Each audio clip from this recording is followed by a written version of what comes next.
مرا ہوا پیدا ہو تو اس کا جنازہ پڑھیں گے یا نہیں. اس مسئلے میں علماء کا اختلاف ہے. علامہ البانی کی جو تحقیق ہے وہ یہ ہے کہ چونکہ بچہ جو ہوتا ہے 4 مہینے کا جب ہو جاتا ہے 120 دن کا، تو اس کے اندر روح ڈال دی جاتی ہے. ماں کے پیٹ میں بچہ جب 4 مہینے کا ہوتا ہے اس کے اندر روح ڈال دی جاتی ہے. اس لیے 4 مہینے کے بعد جب بھی وہ پیدا ہوگا، اگر وہ جنازہ پڑھنے، اگر وہ غسل دینے لائق ہوگا تو غسل دیں گے اور کفنائیں گے اور جنازہ بھی پڑھیں گے. اور یہی بات زیادہ مضبوط سمجھ میں آتی ہے دلیل کی روشنی میں. تو بہتر یہی کہ اس کا جنازہ پڑھیں گے. اگر کوئی نہیں پڑھتا ہے تو کوئی گناہ کی بات نہیں ہے، لیکن دلیل کی روشنی میں زیادہ مضبوط بات یہی ہے. کیا غیر مسلم کا روپیہ مسجد میں لگا سکتے ہیں؟ لگا سکتے ہیں، مگر ایک شرط ہے. اگر وہ غیر مسلم کوئی ایسا کاروبار کرتا ہے جو پورا کا پورا حرام کاروبار ہے تو وہ پیسہ پھر ہم مسجد میں نہیں لگائیں گے. اس کو منع کر دیں گے، بھائی تمہارا پیسہ ہم نہیں لے سکتے. لیکن ایسا بہت کم ہوتا ہے. غیر مسلموں کے یہاں بھی حلال بزنس بھی ہوتے ہیں، حرام بزنس بھی ہوتے ہیں. تو اگر مکس آمدنی ہے تو ہم وہ لے سکتے ہیں. اس کی دلیل کیا ہے؟ نبی کے دور میں مکہ کے کافروں نے اللہ کے گھر کو خانہ کعبہ کو بنایا تھا آپس میں چندہ کر کے، لیکن وہ لوگ بھی خانہ کعبہ کی بڑی عزت کرتے تھے تو انہوں نے حلال آمدنی سے ہی بنایا تھا. تو اللہ کے نبی نے جب خانہ کعبہ کو فتح کیا تو آپ نے خانہ کعبہ کو یہ کہہ کے گرا نہیں دیا کہ وہ ان کی آمدنی سے بنا ہے، ان کے چندے سے بنا ہے. آپ نے اس بلڈنگ کو برقرار رکھا. تو یہ عمل اس بات کی دلیل ہے کہ غیر مسلم کا چندہ بھی ہم لے سکتے ہیں.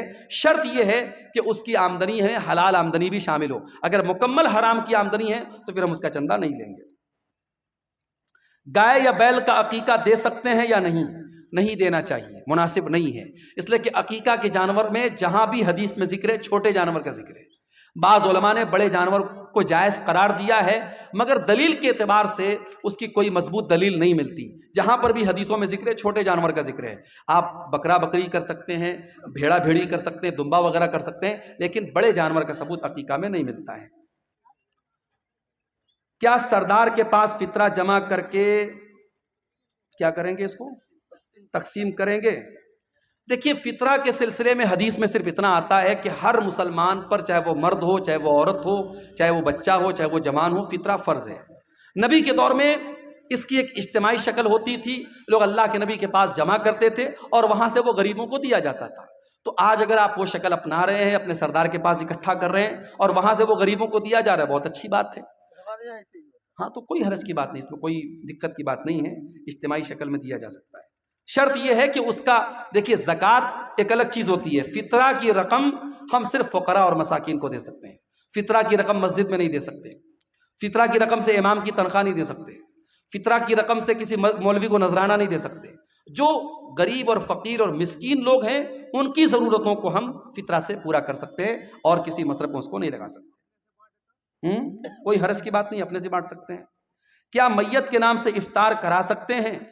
میت کی طرف سے جو عام صدقہ اور خیرات کیا جاتا ہے، تو بہت سارے اہل علم نے یہ کہا ہے کہ افطار بھی ایک طریقے سے لوگوں کو کھانا کھلانا ہے، اور وہ بھی ایک طریقے سے اگر ہم کسی غریب کو کھلا رہے تو صدقہ ہے. تو اس اعتبار سے میت کی طرف سے بھی ہم افطار کرا سکتے ہیں. لیکن بہرحال افطار چونکہ ایک مخصوص عبادت ہے اور مستقل طور پر ہمیں کوئی ایسی دلیل نہیں ملتی کہ نبی کے صحابہ نے اپنے مرے ہوئے ماں باپ کی طرف سے یا رشتہ داروں کی طرف سے افطار کرایا ہو. اس لیے افطار زندے ہی کی طرف سے کیا جائے. انسان اپنی طرف سے کرے تو بہتر ہے. اپنے مردہ لوگوں کی طرف سے اگر کچھ کرنا ہے تو غریبوں میں پیسہ بانٹ دے، غریبوں کو کھانا دے دے. افطار کرانے میں جو ہے پرہیز کیا جائے تو زیادہ بہتر ہے. تو یہ چند باتیں تھی سیرت النبی کے موضوع کے تعلق سے. اللہ سے ہم دعا کرتے ہیں رب العالمین ہم سب کو اپنے نبی سے سچی محبت کرنے کی توفیق عطا فرمائے. جو باتیں ہم نے سنی ہیں اللہ تعالیٰ ان پر عمل کرنے کی توفیق عطا فرمائے. آمین. وآخر دعوانا ان الحمد للہ رب العالمین. والسلام علیکم.